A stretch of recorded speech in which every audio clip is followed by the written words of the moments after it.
Ako po si Miss Winnie at ito ang ating kwento. Aray!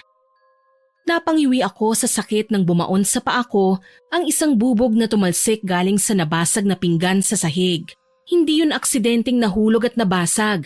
Inihagis yun ni Banjo. Buisit naman, Marisa. Wala ka bang alam na iluto kung hindi puro itlog? Itlog na nga sa umaga at tanghali, pati ba naman sa gabi? Gusto mo ba akong maging bugok na kagaya mo, ha? Naunang manginig ang mga tuhod ko bago pa man ako makapagsalita. Kapag ganito talaga na sumisigaw na sa galit si Banjo, ay nangangatog na kagad ako sa takot. Alam ko na kasi ang susunod na mangyayari. Pasensya na, Banjo.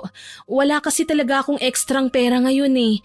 Hindi ko naman pwedeng galawin ang sinahod ko sa paglalabada ngayong araw dahil ibabayad ko yun sa kuryente natin para magkailaw na ulit tayo. Kulang pa nga eh.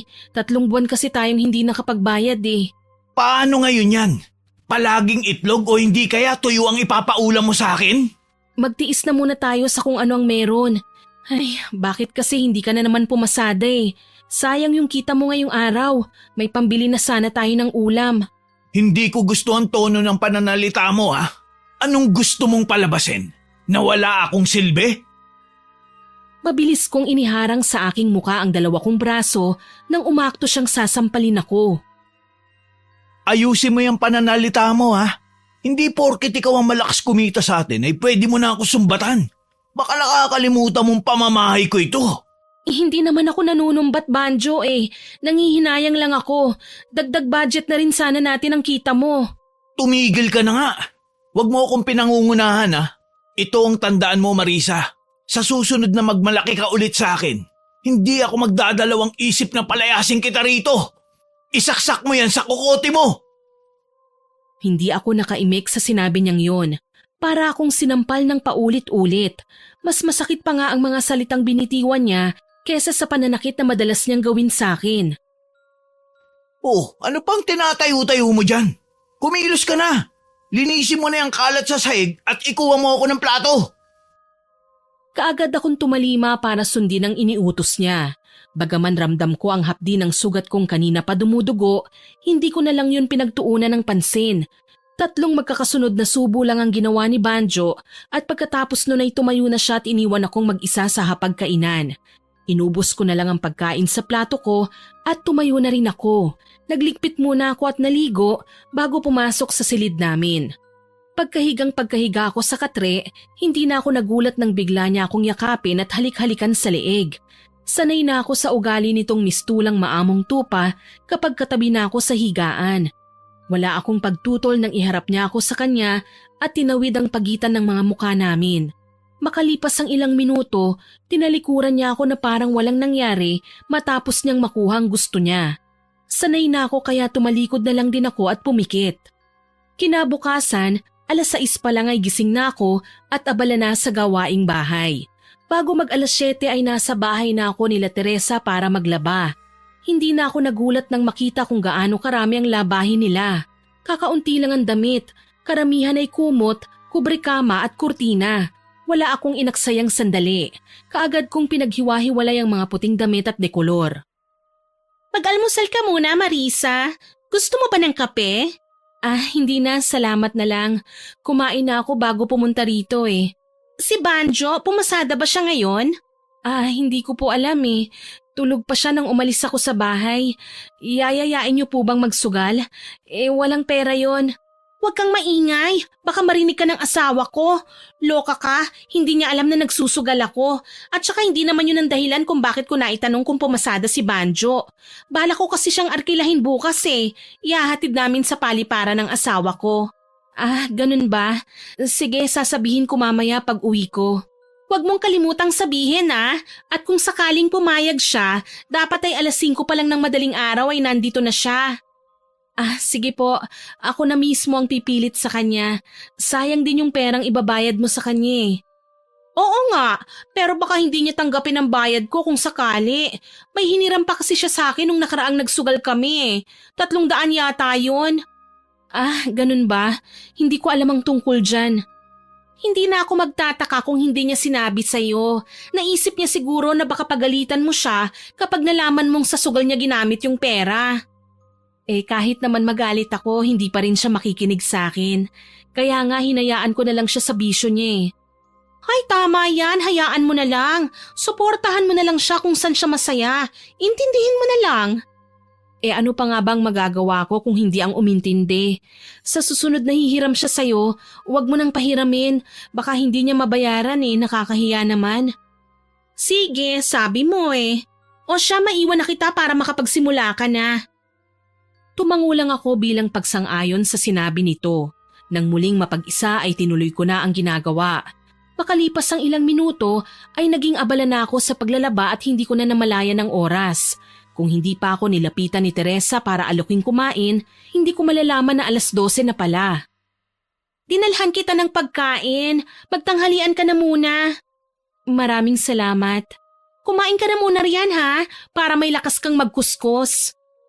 Nang tumalikod ang babae at maglakad palayo, ay tumuon ang atensyon ko sa hawak kong plato. Sinangag na kanin at 2 pirasong isda ng sardinas ang laman nun. Sa halip na galawin, ibinaba ko yun sa naroong upuan at bumalik na lang ako sa paglalaba. Hindi naman sa pagiging maarte, pero hindi ko kayang iulam sa sinangagang sardinas. Masyadong malansa. Sanay naman akong mag-ulam ng sardinas at kumain ng sinangag, pero hindi ko sila kayang pagsabayin. Makalipas ang ilang oras, muling bumalik si Teresa. Saktong tapos na akong maglaba at inililigpit ko na lang ang mga gamit ko. Hindi ka yata kumain. 4:00 na, hindi ka ba nagugutom? Hindi kasi ako sanay kumain kapag marami akong ginagawa eh. Pagdadahilan ko sa kanya, ayokong sabihin na sinadya kong hindi kumain dahil baka masamain niya ito. Ganun ba? Ipapakain ko na lang sa aso para hindi masayang. Siya nga pala, ito ang bayad mo. Balik ka ulit sa susunod na Miyerkules ha? Opo, salamat. Uuwi na po ako. Sige. Yung sinabi ko sa'yo ha, huwag mong kalimutang sabihin kay Banjo. Hihintayin namin siya mamayang madaling araw.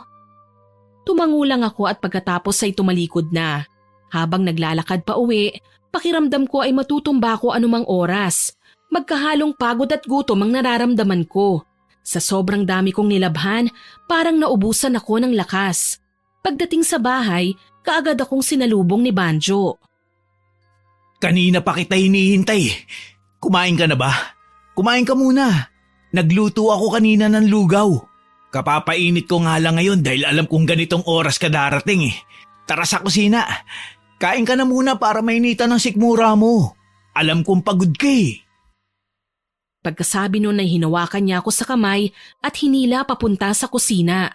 Sa halip na kiligin, puno ng pagdududa ko siyang tinignan. Tigilan mo ng pag-arte mo, Banjo. Alam ko naman na may kailangan ka lang kaya ka ganyan eh. Ano kasi, may sabong sa kabilang barangay. Gusto ko sanang pumunta. Di pumunta ka. Kailan ba kita binawalan sa bisyo mong yan? Gusto ko ngang pumunta. Ang kaso, wala akong pera. Kung pera ang kailangan mo, wala akong maibibigay. Kulang pa nga ang kita ko kahapon at kita ko ngayon para pambayad sa kuryente. Hindi ko naman hihingin, Marisa. Hihiramin ko lang. Huwag na muna tayong magbayad sa kuryente. Saka na lang. Kaya naman natin kahit walang ilaw, hindi ba? Tumigil ka nga, Banjo. Hihiramin mo? Saan ka kukuha ng pambayad? Halos hindi ka na nga namamasada eh. Kung magpasada ka man, napupunta lang din yan sa bisyo mong sugal. Sige na, Marisa. Ipapalik ko rin naman eh. Kung gusto mo, dodoblihin ko pa ang bayad. Nangangati kasi ang mga kamay ko. Malakas ang kutob ko na siswertihin ako ngayong araw. Tama na, Banjo. Sinabi ko na sa'yong wala akong maibibigay. Wala akong pera. Pagkasabi nun ay tumayo ako. Bala ko sana siyang talikuran, subalit bago ko pa man magawa yun ay hinablot na niya ako sa buhok. Napangiwi ako sa sakit dahil sa ginawa niyang yun. Ang hirap mong umintindi ha.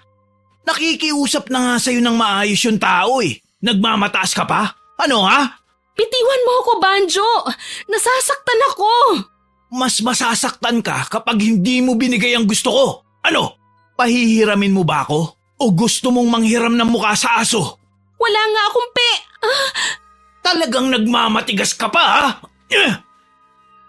Isang malakas na sampalang pinadapo niya sa mukha ko. Sa sobrang lakas, napaupo ako sa sahig habang hawak-hawak niya pa rin ang buhok ko. Tama na, Banjo! Awat ko sa kanya nang umakto siyang sasampalin na naman ako.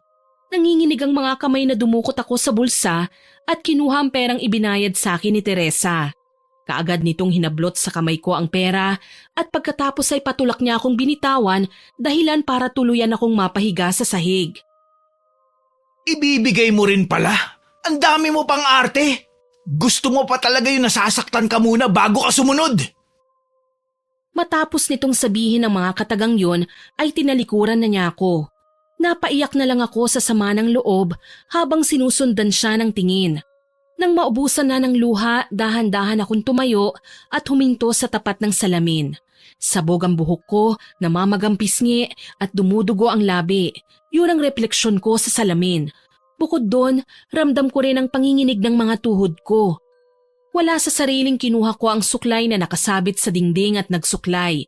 Habang ginagawa ko yun, ay nagsimula na namang mangilid ang mga luha ko. Sobrang layo na ng itsura ko sa dating ako. Ang laki na nga ng binagsak ng katawan ko at sa edad na 25 ay mukha na akong may 12 anak. Simula nang magsama kami ni Banjo, hindi ko na naasikaso pa ang sarili ko. Puro na lang ako trabaho, halos pagtulog na lang ang pahinga ko. Sa aming dalawa ng asawa ko parang ako ang lalaki dahil ako ang naghahanap buhay para sa amin. Ako palagi ang pagod samantalang siya, nasa bahay lang o kaya naman ay nasa sugalan. Maraming nagsasabi sa akin na iwanan ko na si Banjo dahil wala siyang silbing asawa pero hindi ko magawa dahil kahit ganong klase siyang katuwang, mahal ko pa rin siya. Pilit akong nagbubulag-bulagan sa mga kakulangan niya, nagbibingi-bingihan sa tuwing pagsasalitaan niya ng masama at nagpapakamanhid sa ginagawa niyang pananakit. Nakakatawa mang isipin pero hanggang ngayon umaasa pa rin ako na magbabago siya.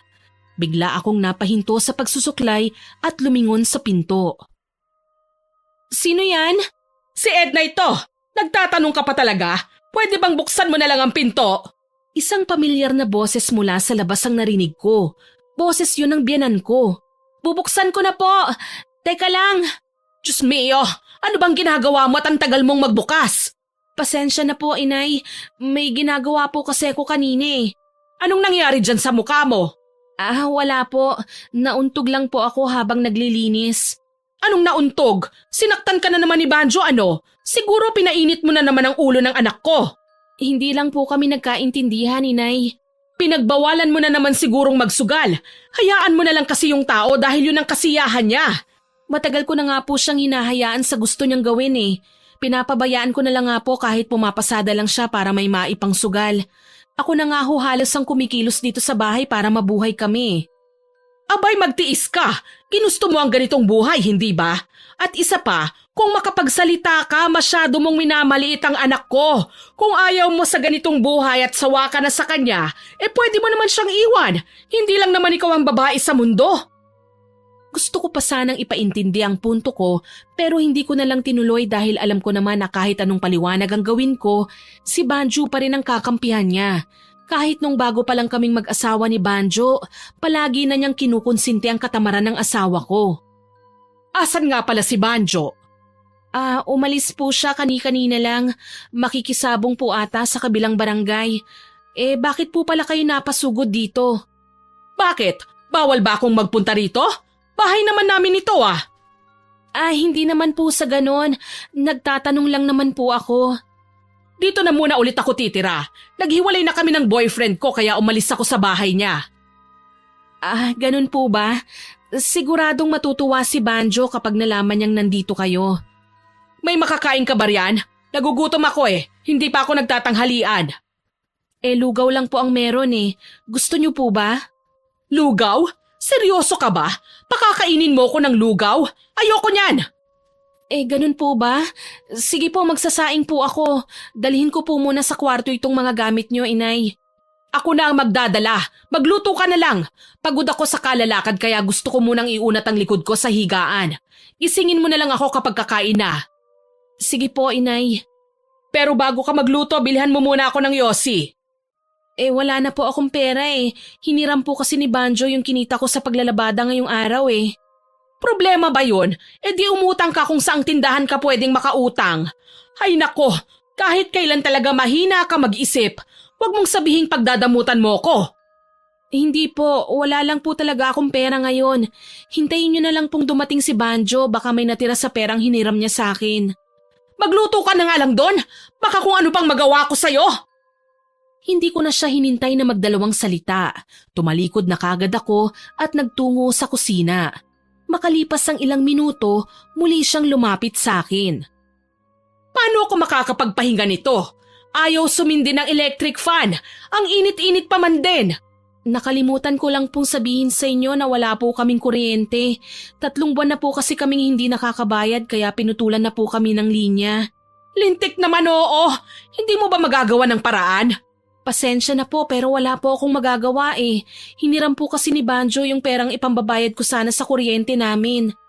Eh paano ngayon yan? Araw at gabi ako magtitiis sa init? Nakakabuisit naman oo. Pagkasabi nun ay nagdadabog itong tumalikod. Sa halip na pagtuunan ng pansin, itinuon ko na lang ang atensyon ko sa pagluluto. Mahigit kalahating oras din akong naging abala bago natapos. Kaagad akong pumasok sa kwarto para tawagin ang biyenan ko. Tapos na po akong magluto, inay. Kain na po kayo. Nawalan na ako ng gana. Hihintayin ko na lang na dumating si Banjo para sabay kami. Sige po, inay. Kayo po ang bahala. Wala ka na bang gagawin? Ipaglaba mo nga ako. Marumi lahat ang damit ko eh. Wala na akong maisusuot. Nanghina ako sa sinabi nito. Pagod na ako sa maghapong paglalaba. Wala pa akong pahinga. Isa sa pinakaayaw kong ugali nito ay ang pagiging donya nito kung umasta. Mas masahol pa ito kay Banjo kung manduhan ako. Bukod doon mahilig din itong gumawa ng kwento para pag-awayin kaming mag-asawa. Kung ako ang masusunod, ayoko siyang makasama sa iisang bubong. Pero wala naman akong magagawa dahil wala kaming sariling bahay. Ngayon na po ba, inay? Malamang, wala ka namang ibang gagawin, hindi ba? Gawin mo na ngayon para ibibilad na lang sa araw bukas. May pagtutulman tumanguna lang ako. Paglabas ko ng kwarto ay bitbit ko na ang marurumi nitong mga damit. Nagtuloy-tuloy sa likod ng bahay kung saan naroon ang poso at doon ako pumwesto. Kalat na ang dilim sa paligid nang matapos akong maglaba. Sakto namang dumating si Banjo at may dalang patay na manok. Ikaw nang bahala kung anong luto ang gagawin mo dyan. Yung hiniram ko sa'yo, babayaran ko mamaya. Buti na lang nanalo ko kahit labag sa loob mo na pahiramin ako ng pera. Mabuti naman kung ganon. Alam mo naman kasi na ipambabayad ko yun sa kuryente natin eh. Siya nga pala, nandito si Nanay Edna. Nasa kwarto siya, nagpapahinga. Iluto mo na kagad yan para… Sabi ko na nga ba't dumating ka na eh. Narinig ko ang boses mo. Mabuti naman at naalala mo pa akong dalawin. Ang akala ko kinalimutan mo nang may anak ka.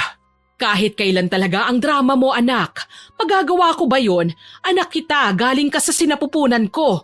Umibig lang naman ako kaya nalingat ako saglit. Pero huwag ka mag-alala, simula ngayon hindi na ulit ako aalis. Sinabi mo na rin yan dati ah. Pero kapag may nakikilala ka mas bata sa'yo, nakakalimutan mo ako bigla. Hindi na mauulit yun anak. Paulit-ulit din naman akong niloloko kaya ayoko na. Sabi ko naman sa inyo, Nay. Wala nang siseryoso sa inyo sa edad mong yan. Bihira na lang ngayon sa mundo ang lalaking katulad ko na sugal lang ang bisyo. Diyan ako bilib sa'yo anak eh. Hindi ka nagloloko kahit mukhang mas matanda pa sa akin ang asawa mo. Pero sa totoo lang, Nay, nagsasawa na ako. Kung may makilala nga lang akong mayaman, sasama ka agad ako eh. Masakit sa akin ang sinabing yun ni Banjo, subalit nagkunwari na lang akong walang narinig. Itinuon ko na lang ang atensyon sa paglilinis at pagluluto sa inuwi nitong manok. Nagpatuloy sa pagkukwentuhan ng mag-ina habang ako naman ay abala sa ginagawa. Matagal pa ba yan? Gutom na ako eh. Matigas pa po yung karne, inay. Matagal po talagang palambutin kapag ganitong manok panabong. Ano ba naman yan? Kanina pa kumukulo ang tiyan ko sa gutom. Gatungan mo ng gatungan para mabilis maluto. Magpapabili na lang muna ako ng tinapay at soft drinks, Nay. Aba, mukhang mapera ang anak ko ah. Medyo sinerte lang sa sabong, Nay. Nanalo ko ng 500. Siguro naman may balato ako riyan. Hatian mo naman ako sa napanalunan mo, anak. Hindi man lang nagdalawang salita ang biyanan ko. Kaagad itong inabutan ni Banjo ng pera. Abot tenga ang ngiti ng babae at tumingin pa sa akin na tila ng iinggit. Marisa, ito ang pera. Bakit 100 lang? 300 ang hiniram mo sa akin ah. Saka ko na ibabalik yung pera mo. Ibili mo yan ng tinapay at soft drinks. Yung sukli, ibili mo na lang ng yosi. Akala ko ba babayaran mo na? Pambayad natin yun ng kuryente. Hindi ka na naman ba makaintindi? Sinabi ko nang saka ako na babayaran, hindi ba? Umalis ka na nga sa harapan ko. Sinisira mo yung gabi ko. Galit na ang boses nito kaya hindi ko na ipinilit pa ang gusto ko. Bagsak ang balikat na tumalikod ako at lumabas ng bahay para sundin ang utos nito. Medyo may kalayuan ang tindahan mula sa amin kaya inabot ng mahigit 10 minuto bago ako nakabalik. Naabutan ko silang masayang nagkukwentuhan. Pagtingin ko sa niluluto ko, bigla akong nanlumo dahil halos wala na yung apoy. Masama man ang loob, hindi na lang ako umimik. Nang maibigay ko sa kanila ang dala ko, ay pumwesto ulit ako sa harapan ng lutuan. Inaasahan ko na aalukin nila akong uminom ng soft drinks o kaya bigyan man lang ng tinapay pero hindi yun nangyari. Para silang walang ibang kasama dahil hindi man lang nila ako tinirhan. Siya nga pala Marisa, nakasalubong ko si Teresa. May sinabi pala siya sa'yo. Bakit hindi mo sinabi sa akin? Oo nga pala, nawala sa isip ko. Mabuti na lang pala at nakasalubong ko siya. Nakakaya ron sa tao kung nagkataon. Inaasahan pa naman niya na sasabihin mo sa akin. Sinong Teresa ba yan, anak? Si Isang ba? Yung crush mo nung elementarya? Opo, Nay. Siya nga. Ay, ang tagal ko na siyang hindi nakikita.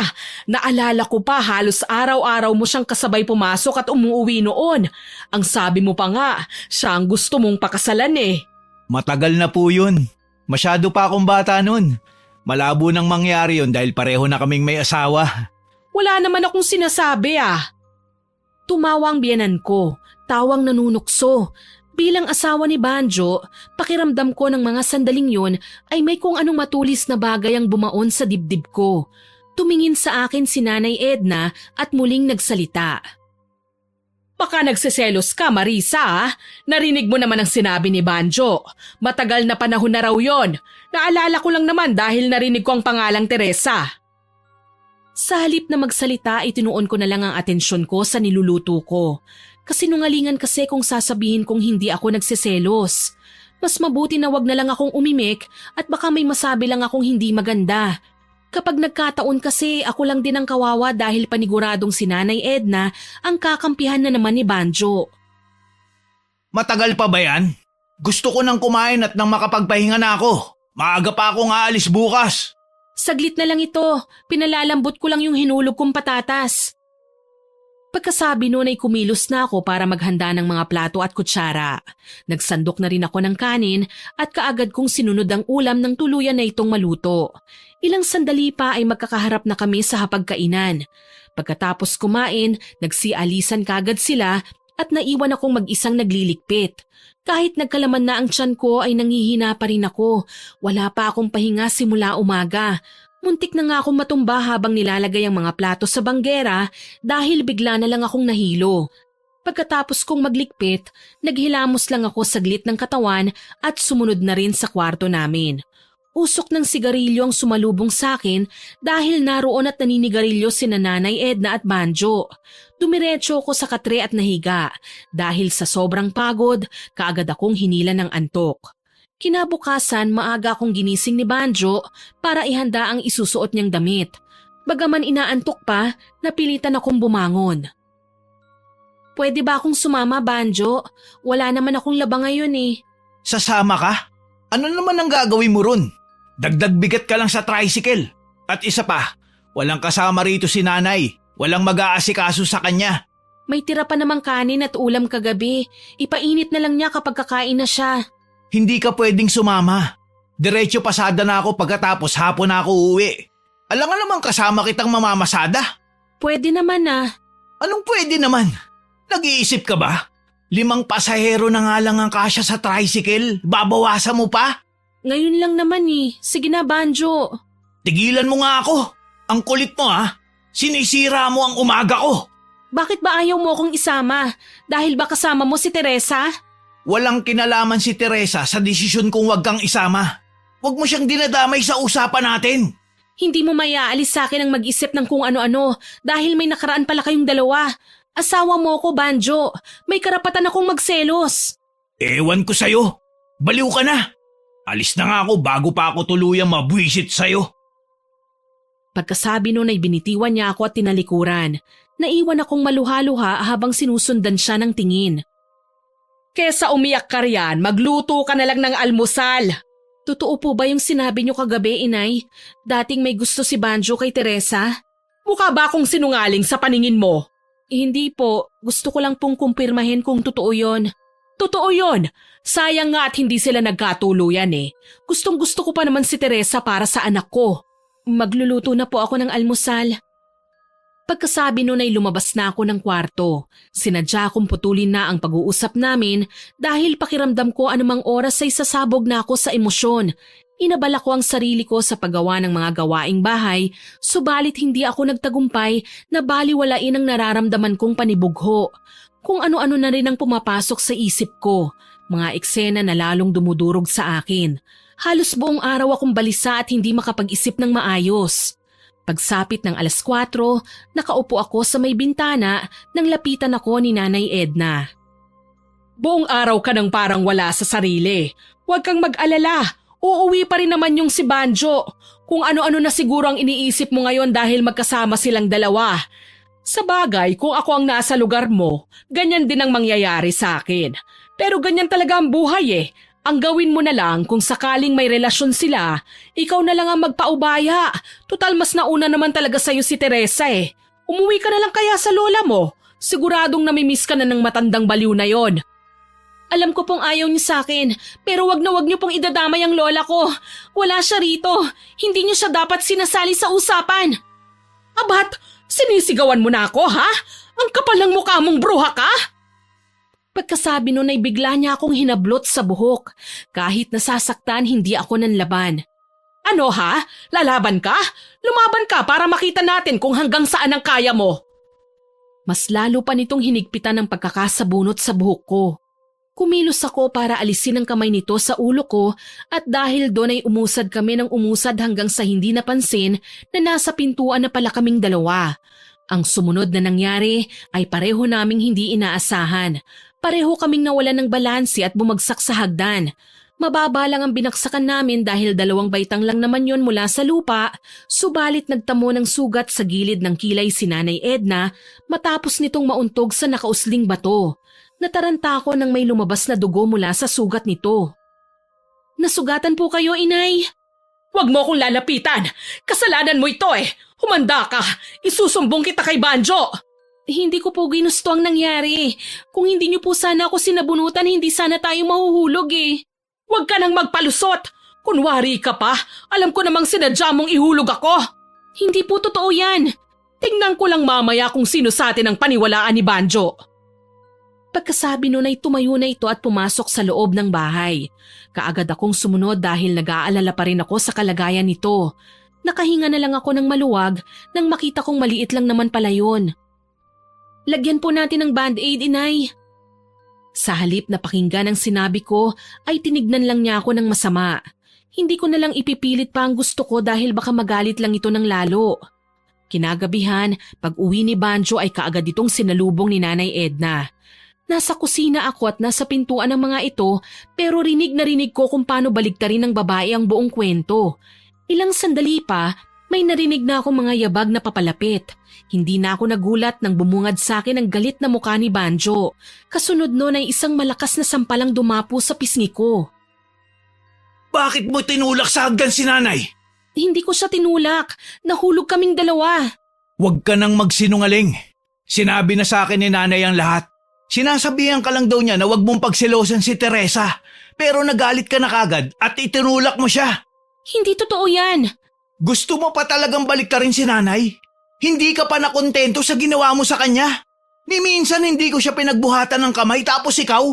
Ang kapal na mukha mo, saktan siya. Pagkasabi nun ay isa na namang sampalang binitiwan nito na halos ikatumba ko. Sa susunod na saktan mo uli si Nanay, hindi lang sampal ang aabuti mo sa akin. O ano, masarap bang masampal? Ha, sabi ko naman sa'yo akong paniniwalaan niya eh. Nagawa pa talaga akong asarin ni Nanay Edna nang tumalikod na si Banjo at pumasok sa kwarto para magbihis. Hindi ko siya pinansin. Ibinalik ko na lang ang atensyon ko sa paghahanda ng pagkain sa lamesa. Pagbalik ni Banjo sa kusina ay tumalikod naman ako. Saan ka pupunta? Kakain na hindi ba? Mauna na kayo, busog pa ako. Bahala ka sa buhay mo. Akala mo ba pipilitin kitang kumain? Wag na uy! Alam ko naman yun, Banjo eh. Tuluyan ko na silang iniwan pagkatapos kong bitiwan ng mga katagang yun. Pagpasok ko sa kwarto namin, doon ako umiyak ng umiyak. Kinabukasan habang abala ko sa paglilinis ng bahay ay biglang may bisitang dumating. Si Teresa. Nakita niya ako pero hindi man lang niya ako pinansin. Nagtuloy-tuloy kagad siya sa loob ng kwarto. Narinig kong napasigaw sa tuwa si Nanay Edna nang makita ang babae. Anong ginagawa mo rito, Teresa? Hindi ka man lang kumatok bago muna pumasok. Anong kumatok ang sinasabi mo? Matagal nang welcome sa bahay na ito si Teresa. Mas nauna pa nga siya sa'yo eh. At isa pa, bisita ko siya kaya wala kang pakialam kung ano ang ginagawa niya rito. Nagtatanong lang naman po ako.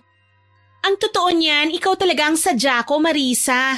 Gusto ko kasing personal na ipaalam sa'yo na may nakuha na akong bagong labandera.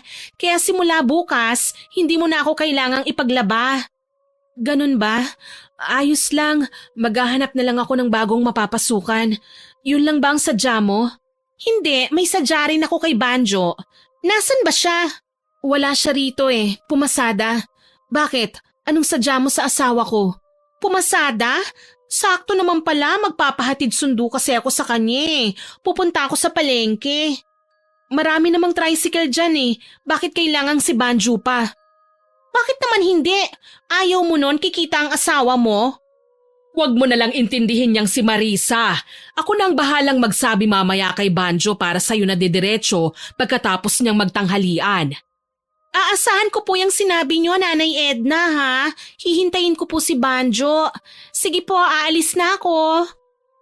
Sige. Mag-iingat ka, ha? Salamat dito sa dala mong ulam. Sasabihin ko kay Banjo na galing ka rito. Abot tenga ang ngiti ng biyenan ko habang nagpapaalam kay Teresa.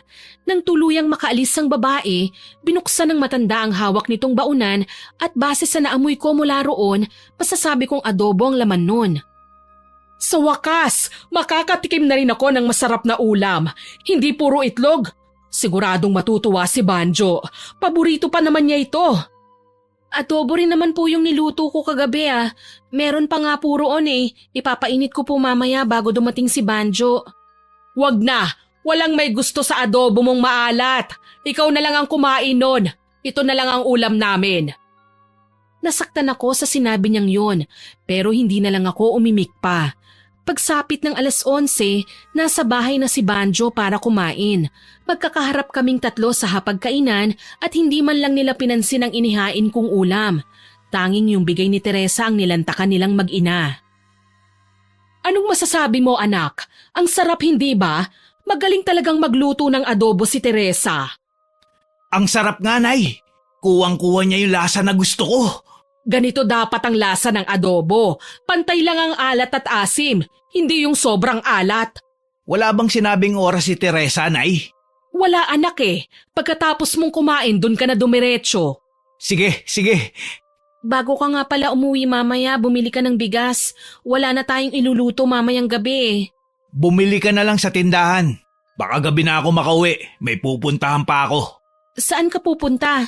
Kasama mo ba si Teresa sa pupuntahan mo? Ayan ka na naman sa mga tanong mo eh. Tigilan mo na nga ako. Nagtatanong lang naman ako eh. Oo at hindi lang naman ang sagot nun. Oo, kasama ko siya. Ano ngayon? May relasyon ba kayo ni Teresa? Kumain ka na nga lang dyan, Marisa. Ubusin mo yung adobo mong hindi ko maintindihan kung ano ang lasa. Naghahanap buhay ang asawa mo kung ano-ano ang mga tinatanong mo. Si Banjo po ang kinakausap ko, hindi kayo. Narinig mo kung paano ako sagot-sagutin itong asawa mo, Banjo? Hindi mo ako sinasagot pero siya, ang lakas ng loob niyang barahin ako. Hoy Marisa, ayusin mo yung pananalita mo sa nanay ko ha. Baka gusto mo na naman masaktan. Ano bang mali sa sinabi ko? Nagsasabi lang naman ako ng totoo eh. Wala akong pakialam. Basta wag mong sinasagot-sagot ang nanay ko. Kapag siya ang magsasalita ng hindi maganda sa akin, ayos lang. Pero kapag ako bawal, asawa mo ko, Banjo. Ipakita mo man lang na may pakialam ka sa akin kahit minsan. Tigilan mo nga ako, Marisa. Wala tayo sa pelikula. Itigil mo yung kadramahan mo. Hindi ako nagdadrama. Kahit kailan naman talaga hindi mo ako pinakitaan ng pagpapahalaga eh. Ginawa ko naman ang lahat para maging mabuting asawa sa'yo ah. Pero alila yata at hindi katuwang ang tingin mo sa akin eh. Anong alila ang sinasabi mo dyan? Hoy Marisa, mahiya ka nga. Kahit kailan hindi kita inalila.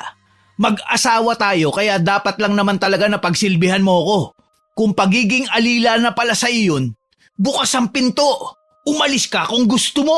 Wala namang kaso sa akin kahit pagsilbihan kita ng habang buhay, Banjo eh. Gustong-gusto ko nga mismo na ako ang nag-aasikaso sa'yo. Ang sa akin lang naman, sana iparamdam mo rin sa akin na mahalaga ako sa'yo. Lintik na drama yan. Kain na lang ako kumain. Nawalan na ako ng gana. Nawalan na rin ako ng gana. Sumunod na tumayo ang biyanan ko at umalis. Nang mapag-isa, napaiyak na lang ako dahil sa sama ng loob. Ito ang unang beses na naglabas ako ng hinanakit kay Banjo pero tinalikuran niya lang ako. Ni hindi man lang niya sinubukang intindihin ang sinasabi ko. Pakiramdam ko tuloy ng mga sandaling yon ay sasabog ako dahil sa sobrang bigat ng dibdib ko. Makalipas ang ilang araw, Mabuti naman at nandito ka na. Ipagtimpla mo nga kami ng kape. utos sa akin ni Banjo nang makita niya akong dumating. 3:00 na ng hapon at kauuwi ko lang galing paglalaba. Gaya ng madalas kong madatnan, nagsusugal na naman silang mag-ina kasama si Teresa. Halos araw-araw nang nagpupunta si Teresa dito sa bahay. Sa halip na magsalita, hinahayaan ko na lang dahil alam kong mag-aaway lang kami ni Banjo kapag sinita ko sila. Ano pang tinatayo-tayo mo dyan? Hindi mo ba ako narinig? Ang sabi ko, ipagtimpla mo kami ng kape. Wala na tayong asukal eh. Problema ba yun? Eh di bumili ka. Bumili ka na rin ng bigas, hindi ba kami nagtatanghalian? Hinintay mo pa talaga akong dumating? May pera ka naman ah. May pangsugal ka pero wala kang pambili ng bigas? Abat, ayusin mo yung pananalita mo ha? Pinapaya mo ko sa sarili kong pamamahay. Gusto mo bang tamaan ka na naman sa akin? Hindi kita pinapahiya. Sinasabi ko lang ang totoo, Banjo. Talagang gusto mong makatikim ha? Hayaan mo na si Marisa, Banjo. Ikaw naman masyadong mainitin ang ulo mo. Pasalamat ka't may bisita tayo. Ginagalit mo na naman ako. Bumili ka na nga lang ron. Sige na, Marisa. Sundin mo nang inuutos sa'yo ni Jojo para hindi na kayo mag-away. Ikaw naman kasi dapat bago ka umalis, ginagawa mo ng trabaho mo rito sa bahay. Alam mo, hindi na ako magtataka kung isang araw, bigla ka nalang ipagpalit nitong asawa mo. Ikaw rin, baka magsisi ka. Ako rin, hindi ako magtataka kung maghanap ng ibang asawa mo. Puro na lang yata sugal ang inaatupag mo eh. May bahay ka pero kulang na lang dito ka na tumira. Alam ba ng asawa mo yan? Hindi naman ako takot na mawala ng asawa eh. Hindi lang naman siya ang lalaki sa mundo. Ikaw, takot kang mawala ng asawa dahil kapag iniwan ka ni Banjo, wala nang papatol sa'yo. Nainsulto ako at nasaktan sa sinabi niyang yun. Tama ang sinabi niya eh. Takot nga akong mawala ng asawa.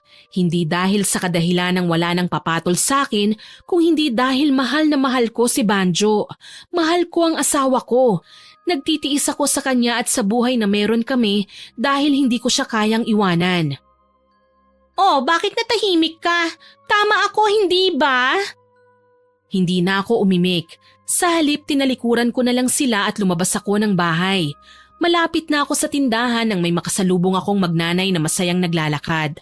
Hindi ko maiwasang makaramdam ng inggit. Matagal ko na rin gustong magkaanak, pero hanggang ngayon ay hindi pa rin ako nabubuntis. 5 taon na kaming nagsasama ni Banjo, pero wala pa rin kaming anak. Ayokong isipin na isa sa amin ang may problema, siguro hindi pa lang talaga oras para magkaroon kami ng supling. Marahil dahil sa estado ng buhay namin, kaya hindi pa kami pinagkakalooban. Pero kung ako lang sanang masusunod, gusto ko nang magkaanak. Handang-handa na akong maging isang nanay. Napapitlag ako sa kinatatayuan dahil bigla na lang kumulog at kumidlat. Kasunod noon, nagdilim ang kalangitan. Malalaki ang mga hakbang na nagpatuloy ako sa paglalakad. Hindi masyadong malayo ang tindahan sa bahay namin, kaya nakauwi na ako kagad bago pa man bumuhos ang malakas na ulan. Bumalik ako sa kusina at paglabas ko ay may bitbit na akong 3 tasang kape. Pagdating sa tapat nila, bigla akong natapilok ng saktong ibababa ko na sana sa tabi ni Teresa ang kape niya. Nawala ng balanse ang pagkakahawak ko sa tasa at natapon ang laman nun sa mga hita nito. Dahil mainit, napasigaw ito sa sakit. Nang tangkain ko siyang punasan ay tinulak niya lang ako at sininghalan. Sinadya mo ito, no? Hindi ko sinasadya. Bigla lang akong nahilo eh. Pasensya na. Sinungaling! Pagkasabi noon ay dinampot nito ang isang tasa at itinapon sa mukha ko ang laman. Napasinghap ako at napasigaw sa sakit. Mabuti na lang at hindi sumakto sa mga mata ko. Anong pakiramdam? Masakit, hindi ba? Akala mo ba palalampasin ko tong ginawa mo? Sinabi ko naman pong hindi ko sinasadya eh. Tumigil ka na, Marisa. Ikaw na nga may kasalanan. Ikaw pa may ganang magalit. Tumabi ka riyan, Banjo. Tuturuan ko lang ng leksyon ng babaeng yan. Magsasalita pa sana ako pero biglang pinatahimik ako ng malakas na sampal ni Banjo. Sa sobrang lakas muli akong napaupo sa sahig. Siguro naman magtatanda ka na niyan. Napaiyak ako hindi dahil sa sakit ng sampal nito, kung hindi dahil sa pakiramdam na wala akong kakampi. Dahil kahit siya na asawa ko ay hindi man lang ako dinamayan. Ang sumunod na tagpo ay naiwan akong mag-isa sa bahay dahil hinatid nilang mag-ina si Teresa. Nang mga sumunod na araw, napansin kong napapadalas ang pagkahilo ko. Bigla-bigla na lang din akong nasusuka lalo na kapag umaga. Iniisip ko na may sakit ako kaya isang umaga kinausap ko si Banjo. Pupunta ako kay Lola. Magpapagamot ako. Eh di pumunta ka. Hindi naman kita binabawalan na umalis ah. Hindi mo man lang ba ako sasamahan o ihahatid man lang? Sasamahan? Ihahatid? Ano ka, bata? Hindi, pero asawa mo ko. Kaya mo na yung mag-isa. Alam mo namang ayaw sa akin ng lola mo. At ayoko rin naman sa kanya. At isa pa, nakakapagod kaya umakyat sa bundok. Bakit kasi sa taas pa ng bundok kayo nakatiray? Ilang beses mo nang tinanong yan at ilang beses ko na ring sinagot. Ayaw makihalubilo ni Lola sa ibang tao. Ayaw o takot sa tao. Ganyan talaga kapag taong bundok. Buti nga nakaalis ka na ron eh. Pero kung hindi mo ako napangasawa, di sana taong bundok ka pa rin ngayon. Hindi ka ba talaga sasama? Makulit ka na naman. Sinabi ko na ngang hindi eh. Sige, ayos lang. Ako na lang mag-isa. Aabutin siguro ako ng 2 o 3 araw doon. Ang tagal ko na rin kasing hindi nakakapasyal doon eh. Sige lang. Hindi ako mamamatay kung wala ka. Pagkasabi noon ay lumabas na ito ng kwarto. Ako naman, ipinagpatuloy ko ang pagkakarga ng damit sa bag na dadalhin ko. Hindi ako nagpaabot ng tanghali.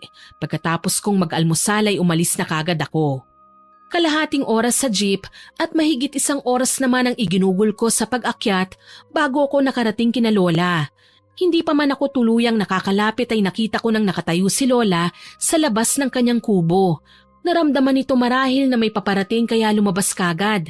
Nakakunot ang noo nito nung una pero nang makilala ko ay biglang umaliwalas ang mukha nito. Hindi ko napigilan ang sarili ko na takbuhin ang pagitan namin at sinalubong siya ng mahigpit na yakap. Ikaw na ba talaga yan, Apo? Opo, Lola. Nakakatampo naman po kayo. Hindi niyo kagad ako nakilala. Hindi naman sa ganon, Apo. Ang laki kasi ng ipinagbago ng itsura mo. Pumayat ka at... Teka, anong nangyari sa mukha mo? Bakit may lapnos? At bakit may sugat sa gilid ng labi mo? Wala po ito, Lola. Dala lang ng sariling kapabayaan. Kamusta po kayo rito? Pasensya na po kayo kung ngayon lang ako nakadalaw Alam kong masama ang magsinungaling pero wala akong pagpipilian. Hindi ko pwedeng sabihin kay Lola ang totoong nangyari dahil ayaw ko siyang mag-alala sa kalagayan ko. Baka nga hindi na niya ako pabalikin pa sa bahay kapag nalaman niya ang mga pinagdadaanan ko. Alam ni Lola na tamad si Banjo pero hindi niya alam na sinasaktan ako ng asawa ko. Ayos lang ako, Apo. Ikaw, kumusta ka? Ang laki talaga ng pinagbago ng katawan mo. Ayos lang naman din po ako, Lola. Sigurado ka ba? Iba ang sinasabi ng mga mata mo sa sinasabi ng labi mo, Apo. Opo, Lola. May nararamdaman lang po ako ngayon kaya siguradong ibang nakikita nyo sa mga mata ko. Halika nga't pumasok na muna tayo para makaupo ka. Pagod ka lang siguro sa pag-akyat kaya namumutla ka. Teka, heto ang tubig. Uminom ka muna. Salamat po. Nagugutom ka ba? Gusto mong kumain? Nalipasan na po yata ako ng gutom, Lola eh. Nagugutom na ako kanina nung umakyat pa lang ako pero ngayon hindi na po. Pasaway kang bata ka. Dapat nagbaon ka man lang ng tubig at tinapay. Kailan ka pa nagsimulang magsuka? Nitong mga nakaraang araw lang, Lola. Madalas din akong mahilo eh. Ang totoo po niyan, kaya ako nagpunta rito para magpagamot. Hindi kita kailangang gamutin, Apo. Wala kang sakit. Pagkasabi nun ay hinawakan niya ang kanang kamay ko at ipinatong ang dalawa niyang daliri sa pulso ko. Kung wala po akong sakit, bakit madalas akong mahilo at masuka, Lola? Dahil buntis ka, Apo. Buntis po ako? Oo, Apo. Buntis ako? Magiging nanay na ako? Natupad na ang matagal ko nang pinapangarap. Masaya ako para sa'yo, Apo. Salamat, Lola. Siguradong matutuwa si Banjo kapag nalaman niya ito. Magiging tatay na siya. Sana naman magsipag na siya para sa magiging anak ninyo. Sigurado po yan, Lola. Sana nga, Apo. O siya, anong balak mo ngayon? Uuwi ka ba kagad para ipaalam sa kanya yan? Opo, pasensya na po kung hindi na ako magtatagal dito, Lola, ha? Ayos lang, Apo. Naiintindihan ko naman. Hayaan mo, ako na lang ang papasyal sa'yo sa mga susunod na araw para na rin matignan kung ayos bang kalagayan mo o ng bata dyan sa tiyan mo. Sige po, Lola. Pero kaya niyo pa po bang mag-akyat baba rito sa bundok? Tinanong mo pa talaga yan. Alam mo na naman ang sagot. Ay, oo nga pala. Muntik ko nang makalimutan. Bago ka umalis, saluhan mo muna akong kumain para na rin may lakas ka habang bumababa. Sige po, Lola. Makalipas ang isang oras, tuluyan na nga akong nagpaalam at umalis sa bahay ni Lola. Magdahan-dahan ka sa paglalakad, Apo ko. Baka madulas ka. Opo, Lola. Salamat sa pag-aalala. Hintayin ko po kayo sa bahay sa mga susunod na araw, ah. Darating ako, Apo. Niyakap ko muna ng mahigpit si Lola bago ako naglakad palayo. Malapit nang magdilim nang makarating ako sa bahay. Halata pang nagulat si Nanay Edna nang makita ako. Oh, bakit nandito ka na kagad? Akala ko ba 3 araw ka mawawala?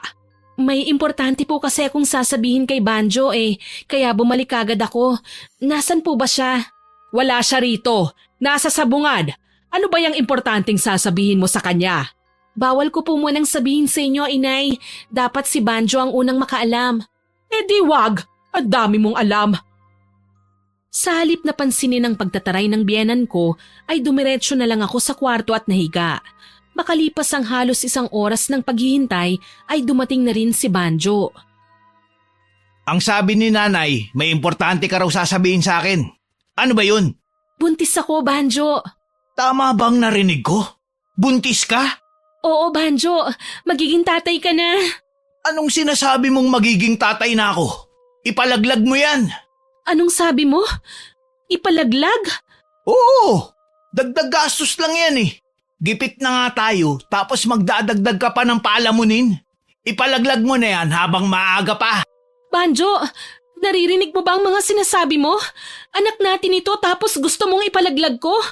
Anong klase kang tatay? Tigilan mo na nga ako, Marisa. Nagiging praktikal lang ako. Kawawa lang ang bata na yan sa oras na itinuloy mo ang pagbubuntis mo. Ano ipapalamon mo dyan? Paano ka makakapagtrabaho? Bakit ganyan ka magsalita? Hindi ka ba masaya na magkakaanak na tayo? Sinabi ko na hindi ba? Dagdag gastos lang yan. Dagdag palamunin. Ang dami na nga nating problema, dadagdagan mo pa. Mag-isip ka nga, Marisa. Ikaw ang mag-isip, Banjo. Sa tingin mo ba tama yung mga pinagsasasabi mo? At sino ang tama? Ikaw? Alam mo, bahala ka kung gusto mong ituloy ang pagbubuntis mo. Pero wag mo ko idadamay sa responsibilidad ha. Alagaan mo yung mag-isa. Buhayin mo mag-isa. Talagang yun ang gagawin ko. Kung ikaw hindi mo kayang magpakamagulang sa anak mo, ako kaya ko. Itutuloy ko itong pagbubuntis ko sa ayaw at sa gusto mo. Gawin mo kung ano ang gusto mo. Basta wag na wag mo ko idadamay sa kalokohan mo na yan ha. Kung ayaw mong ako mismo magtanggal niyan sa tiyan mo. Naintindihan mo ba ako? Pagkasabi nun ay naramdaman kong may idinikit siya sa tiyan ko. Nang tignan ko kung ano yon, napaatras ako nang makita kong baril ang hawak nito. Ha? Bakit ka may baril? Saan mo nakuha yan? Hindi ka dapat humahawak ng ganyan, Banjo. Paano kung maiputok mo yan kung kani-kanino? Hindi mo na problema yun. Ang problemahin mo kung paano mapapalaki mag-isa yung bata dyan sa tiyan mo. Sinasabi ko sa'yo, Marisa ha, hindi ako magdadalawang isip na iputok sa'yo tong baril na hawak ko sa oras na bigyan mo ko ng konsumisyon dyan sa dinadala mo. Kung makapagsalita ka parang hindi mo anak itong nasa tiyan ko. Napakasama mo. Masama talaga ako. Kaya wag mo kong sinusubukan. Pagkasabi nun ay tinalikuran niya ako. Nangihina akong napaupo habang umiiyak. Makalipas ang ilang minuto ay pumasok si Nanay Edna. Ang akala ko ay pagtatawanan niya ako pero hindi yun ang nangyari. Sa halip nilapitan niya ako at niyakap. Huwag kang masyadong magpapadala sa emosyon. Baka makasama yun sa bata. Yon ang unang beses na kinausap niya ako sa malumanay na boses kaya hindi ko naiwasang magtaka. Inay? Alam kong nagtataka ka, pero hindi naman ako kasing sama ng inaakala mo. Ayaw ko sa'yo, pero hindi ko pwedeng isawalang bahala ang bata dyan sa tiyan mo. Apo ko pa rin yan, kaya tahan na, baka makasama sa bata ang sobrang pag-iyak. Salamat po.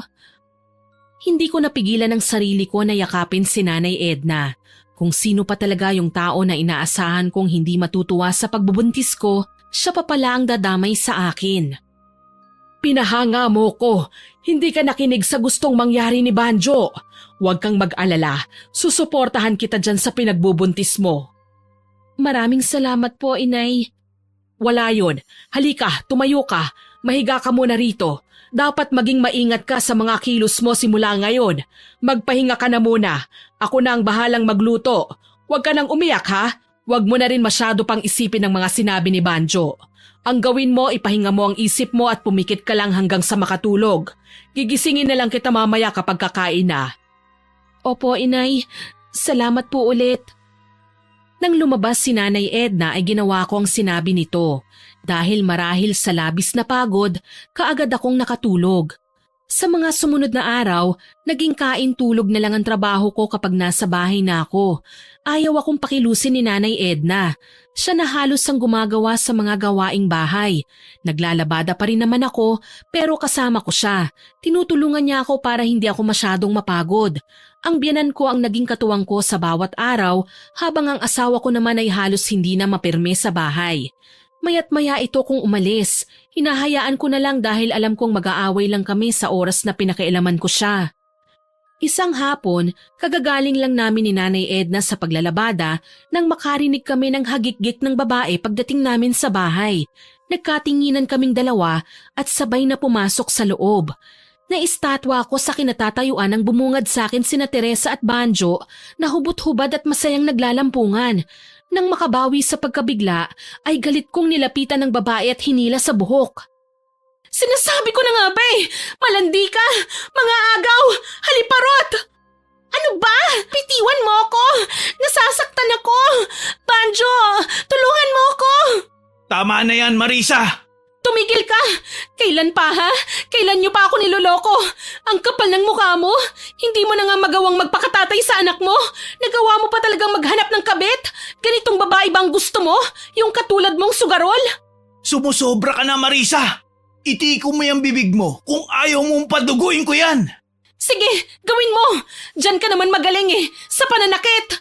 Talagang ayaw mong tumigil ha? Tumayo si Banjo at bigla akong sinakal dahilan para mabitiwan ko ang buhok ni Teresa. Ang akala ko ay tatakas na kagad ang babae pero nanlaki ang mga mata ko nang tadyakan niya ako sa mismong tiyan ko.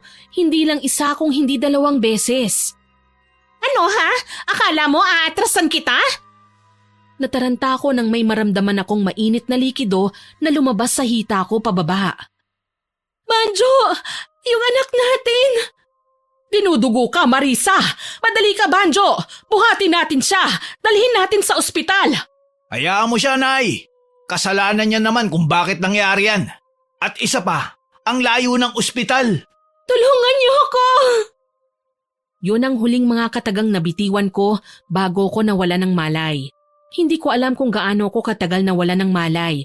Nang magising ako ay isang pamilyar na mukha ang bumungad sa akin. Lola? Ako nga, Marisa. Kumusta ang pakiramdam mo? May masakit ba sa'yo? Ano pong nangyari? Hindi mo ba maalala? Lola, pwede mo bang tignan kung maayos ang lagay ng anak ko? Natatandaan ko kasi na dinugo ako eh. Lola? Bakit po? Bakit wala kayong imik? May problema po ba? Wala na ang bata sa tiyan mo, Apo. Nakunan ka. Nakunan? Hindi totoo yan. Baka nagkakamali lang po kayo. Tignan mo ulit, Lola. Pakiusap. Pagkasabi nun ay pilit kong hinila ang isa niyang kamay at ipinatong sa tiyan ko. Nang pumasok si Nanay Edna ay sa kanya nabaling ang atensyon ko. Inay, totoo bang sinabi ni Lola? Oo, Marisa. Wala na ang anak mo. Dahil sa sinabing yun ng biyanan ko ay tuluyan nang kumawala ang mga luhang kanina pa nagbabantang bumuhos. Hindi ko maipaliwanag ang sakit na nararamdaman ko ng mga oras na yon. Nilapitan ako ni Lola at niyakap. Ang sakit, Lola! Bakit naman kinuha kagad siya sa akin? Hindi ko man lang siya nakita o nahawakan. Malalampasan mo rin ito, Apo. Baka hindi pa talaga panahon. Kasalanan ko po ito. Hindi ko na sana sinugod si Teresa. Sana hinayaan ko na lang sila. Buhay pa sana ang anak ko. Nawala ang anak ko dahil sa akin, Lola. Wala kang kasalanan, Apo. Kasalanan ito ng asawa mo. Kasalanan nila. Pinabayaan ka nila. Hindi ko po matatanggap, Lola. Ang hirap. Ang tagal ko nang gustong magkaanak pero ganun lang kadaling nawala. Matatanggap mo rin ang nangyari, Apo. Tutulungan kitang makausad. Magpagaling ka na. Uuwi na tayo. Aalis ka na sa impyernong bahay at buhay na ito. Marisa?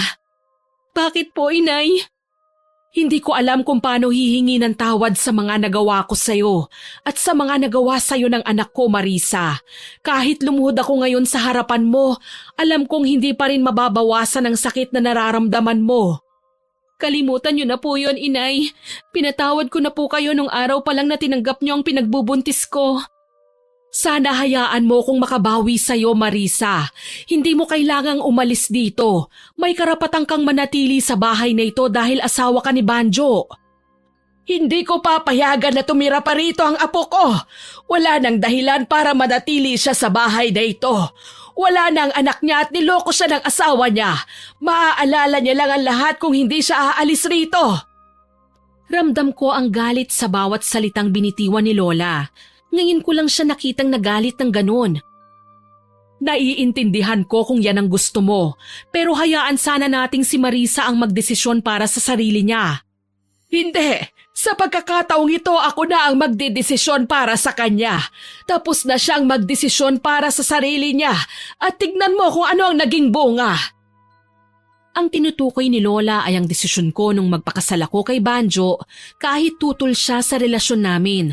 Nagkatotoo nga ang sinabi niya noon na walang magandang maidudulot sa akin ang desisyon ko. Kung nakinig lang sana ako, hindi sana nangyari ang lahat ng ito. At sa pagkakataong ito, tama na naman si Lola sa mga sinabi niya na wala nang dahilan para manatili pa ako sa bahay na ito. Sasama po ako kay Lola, Inay.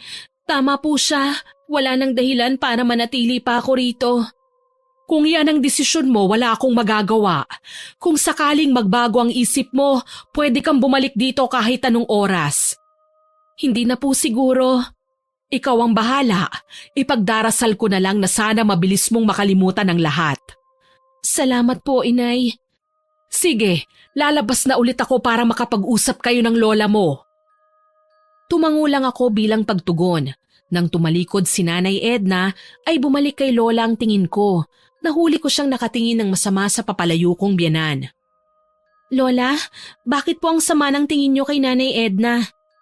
Dapat ba na matuwa ako sa kanya? Isa siya sa nagpahirap sa'yo. Humingi naman po siya ng tawad, Lola. At isa pa, nagbago na po ang trato niya sa akin nang malaman niyang buntis ako. Kahit na, hindi pa rin noon mababago ang katotohanan na pinagmalupitan ka niya. Tapos ngayon niya gustong bumawi kung kailan huli na ang lahat.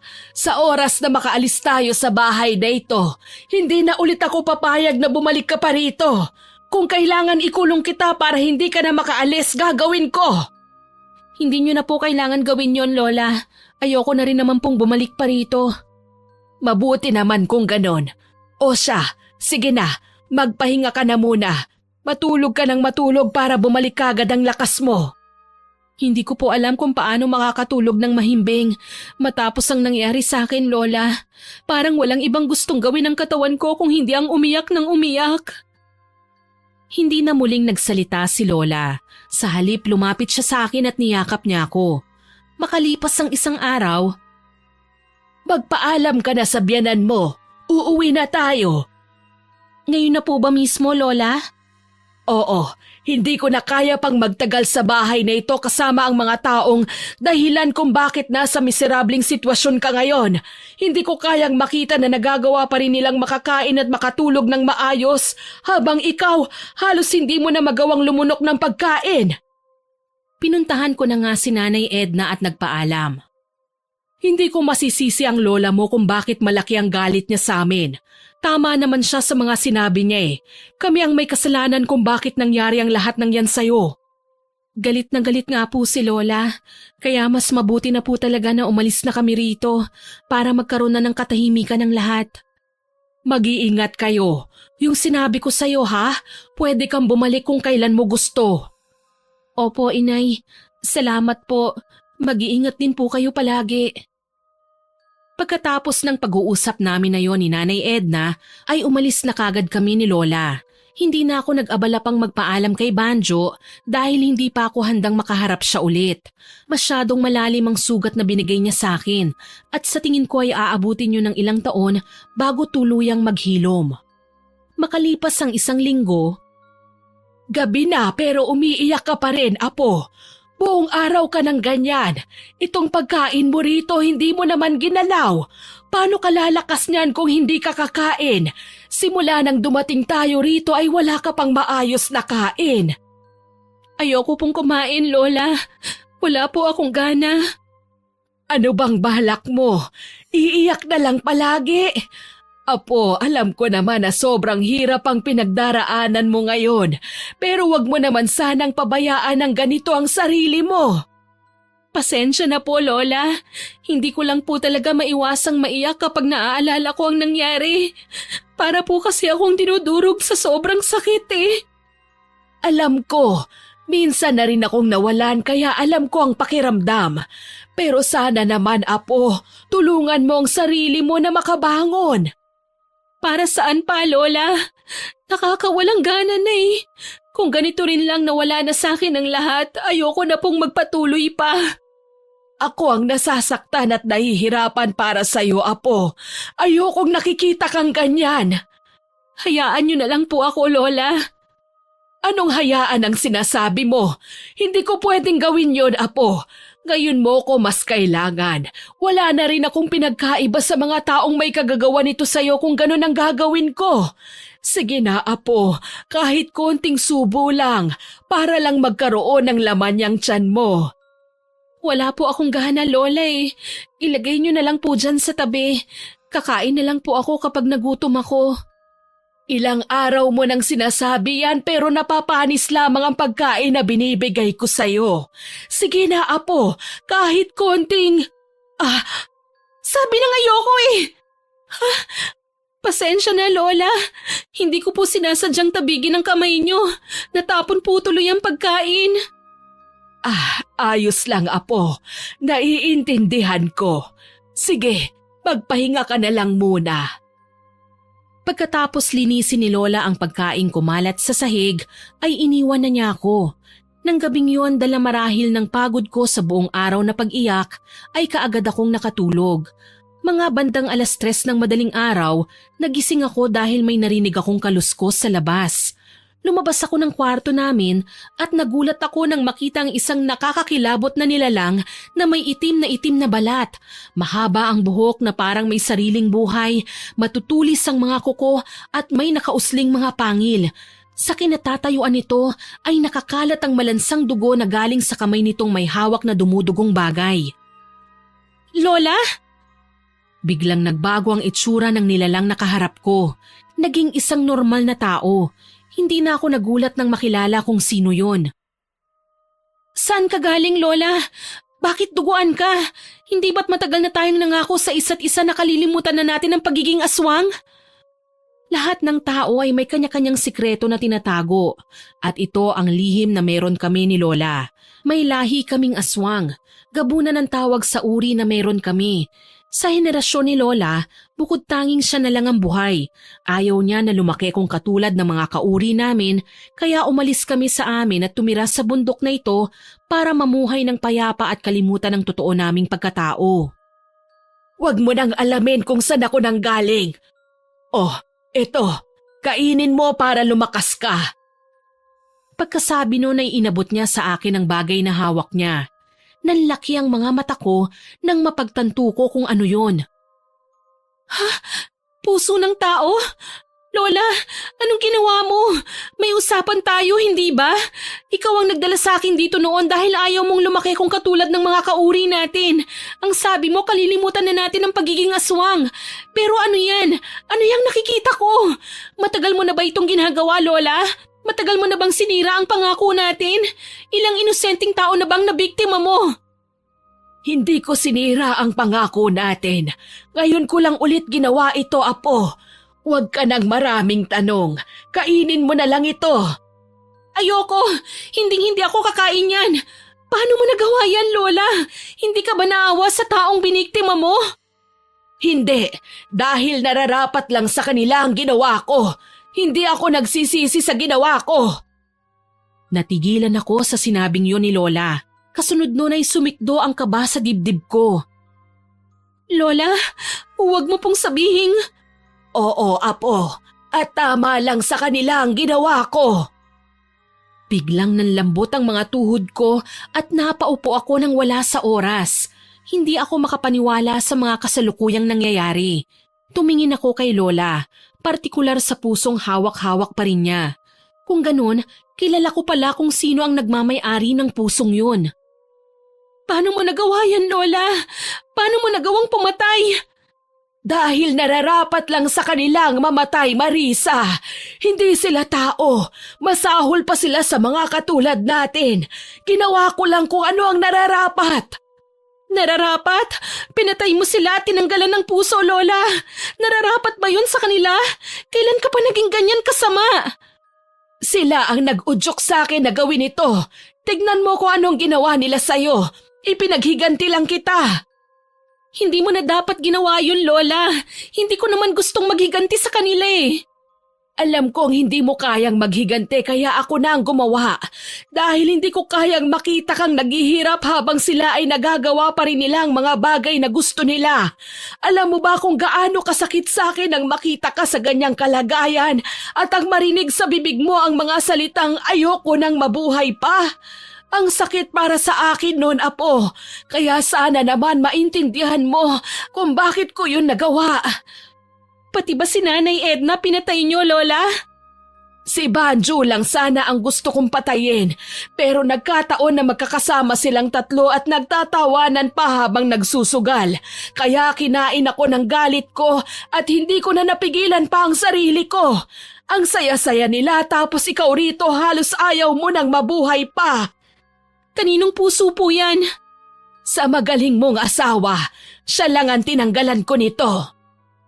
Napaiyak na lang ako sa naging kasagutan na yun ni Lola. Sa tingin ko ay hindi ko rin siya masisisi kung bakit niya nagawa yun.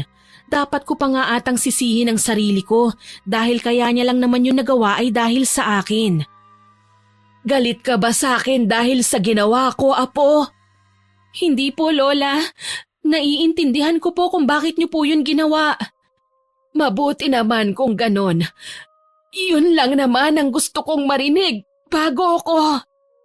Nanlaki ang mga mata ko nang bigla na lang bumagsak sa harapan ko si Lola.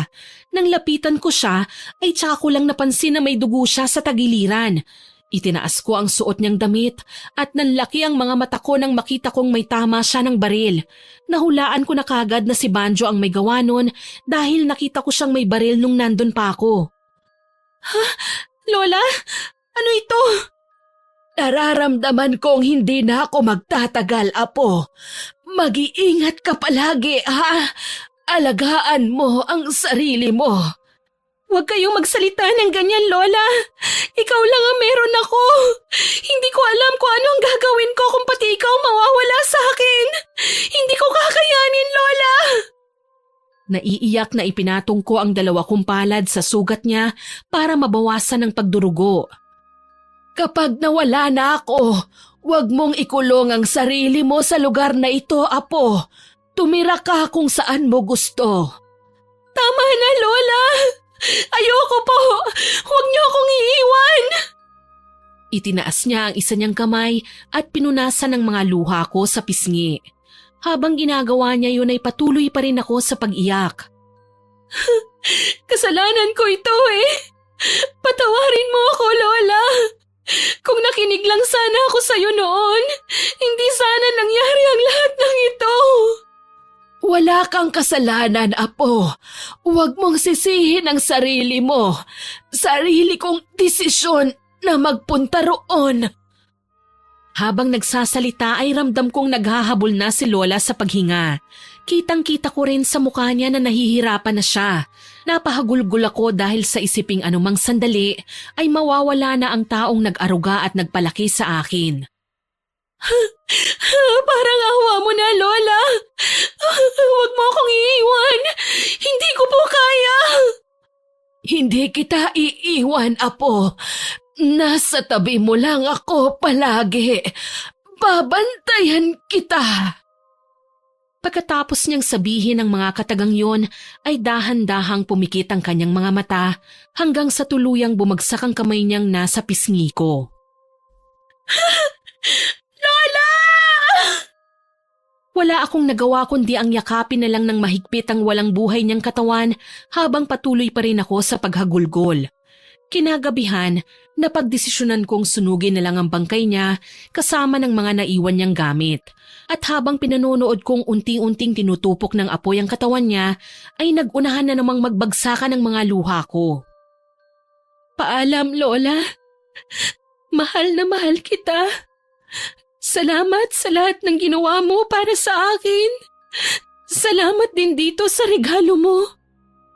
Ang tinutukoy kong regalo ay ang hawak-hawak kong puso ni Banjo. Kahit papaano masasabi kong pag-aari ko na talaga ang puso niya. Nakakalungkot lang dahil kailangan pang ihiwalay yon sa katawan niya para maging akin. Siguro naman ngayon ay wala na akong magiging kaagaw pa. Minahal kita ng sobra. Higit pa sa buhay ko, Banjo. Pero napakalupit mo. Hindi ko alam kung anong nagawa ko sa'yo para pahirapan mo ko ng ganun. Gusto ko lang naman na tratuhin mo ko ng tama at mahalin kagaya ng pagmamahal ko sa'yo. Mahirap bang gawin yon? Nagtiis ako. Nagpakamartir dahil mahal kita. Pero binaliwala mo ang lahat ng iyon. Ang sama-sama mo. Ikaw ang may kasalanan ng lahat. Ikaw ang pumatay kay Lola. Pati sa anak natin. Dahil doon, hinding-hindi kita mapapatawad. Nagsisisi ako na nakilala at minahal kita. Matapos kong bitawan ang mga katagang yon, walang pagdadalawang isip kong inihagis sa naglalagablab na apoy ang puso na hawak ko. Tapos na ang lahat ng pagdadalamhati para sa asawa ko. Tapos na ang pagpapakamartir ko. Haharapin ko na ang panibagong yugto sa buhay ko. Kalilimutan ng mapait na karanasan. Ito na ang oras para bumangon at magsimulang muli ng nag-iisa. Sana po ay nagustuhan niyo ang aking ibinahaging kwento. Pero hindi pa po tayo tapos dahil oras na po para sa ating shoutout. Shoutout po kay Ma'am Eileen Pastoral, Digna Jimenez, Miss Alicia Arizo, kay Sir Jonel Gabriel at kay Love Cataleja Soto, kay Maria Therese Alimños, kay Sir Pasiano Guerrero na nag-comment po sa minulestya ng malibog na amain upload. Ang sabi po niya, grabe raw po ang ganda ng boses ko at ang lamig. Pati na rin daw po ang story natin ang ganda. Salamat po sa inyong papuri, sir. Shoutout din po kay Jomil Del Monte, kay Ma'am Edna Bundamayo, kay Del Kabusbusan, kay Sir Roberto Crimen, kay Russell Agbay, kay Princess Aliana, kay Ma'am Candida de Balucos, kay Ma'am Hiramini, kay Ma'am Criselda Sotil, kay Ma'am Remalin Salip Alawi, kay Gandang Maris, kay Ashley Domingo. Shoutout din po kay Ma'am Grace Eliza Mars Lanes, kay Rio Jane Berialis, kay Tamano Pasod from Damam, kay Ma'am Syra Bello, kay Ma'am Lilian Del Rosario from Naik, Cavite, kay Ma'am Mercy Basa, at kay Ma'am Sunshine Segundo na kasusubscribe lang daw po niya. Salamat po ma'am. Kay Ma'am Cecilia Plaza, kay Ma'am Maribel Marcelino, kay Miss Morena Campanero, kay Ma'am Lea Sumayang at sa mga staff ng Unisteel Trading Corporation, kay Myla Alrabon from Saudi Arabia, kay Roy Dab, kay Sean Joshua, kay Ma'am Lolet Diaz at sa mga regular listeners po natin na sina I Love Traveled, Ma'am Ami Yong, Ma'am Rose Ann Rama, kay Sir Mike James Tapak na nakikinig daw po habang naglalaba, kay Ma'am Abigail, kay Sir Marco Nanyes at sa mga kasamahan niya sa Amira Boxes Handicraft sa Laguna na sina Ate Auring, Faye, Minda, Kath, Ruth, Kuya Dennis at kay Poging J daw po.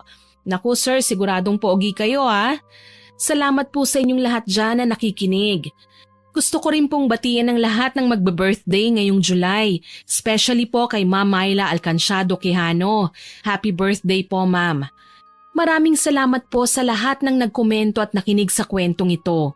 Patuloy ko pa pong hihingi ng suporta nyo para makinig sa mga susunod ko pang kwento at mag-subscribe, like, share and comment sa upload natin.